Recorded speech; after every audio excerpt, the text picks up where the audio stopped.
ងតាមក្រសួងការពារជាតិកម្ពុជាទ័ពអាកាសថៃនៅថ្ងៃទី24ខែធ្នូឆ្នាំ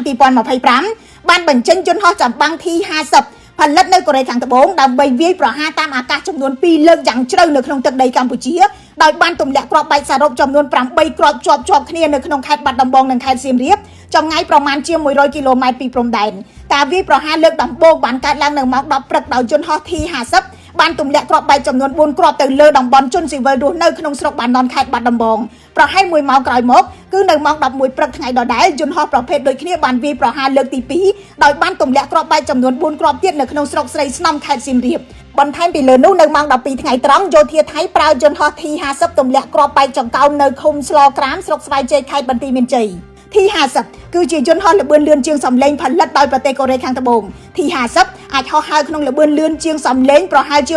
1800គីឡូម៉ែត្រក្នុង1ម៉ោងហើយត្រូវបានបំពាក់ដោយប្រព័ន្ធរ៉ាដាទំនើបប្រព័ន្ធកំណត់គោលដៅអាចផ្ទុកគ្រាប់បែកនាំផ្លូវនិងអាចវាយប្រហារពីអាកាសទៅអាកាសនិងពីអាកាសទៅដីយន្តហោះនេះដើមឡើយត្រូវបានរចនាឡើងជាយន្តហោះសម្រាប់ហ្វឹកហាត់ទំនើបក៏ប៉ុន្តែយោធាថៃបានប្រើសម្រាប់ការវាយប្រហារនៅក្នុងដែនដីកម្ពុជាក្រសួងការពារជាតិកម្ពុជានិយាយថាសកម្មភាពខាងលើនេះគឺជាការវាយប្រហារដ៏កម្រោលដោយមិនរើសគោលដៅនិងជាការរំលោភបំពានច្បាប់មនុស្សធម៌អន្តរជាតិនៅចំពោះមុខនៃការវាយប្រហារនេះកងកម្លាំងកម្ពុជាបាននឹងបន្តតាមដានសភាពការយ៉ាងដិតដល់និងឈរជើងរឹងមាំនេះបើយោងទៅតាមក្រសួងការពារជាតិការបញ្ចេញយន្តហោះ T-50 របស់កូរ៉េខាងត្បូងដោយយោធាថៃនៅពេលនេះគឺជាយន្តហោះចម្បាំងប្រភេទទី3ហើយដែលថៃបានប្រើវាយប្រហារកម្ពុជាបន្ថែមពីលើយន្តហោះចម្បាំង F-16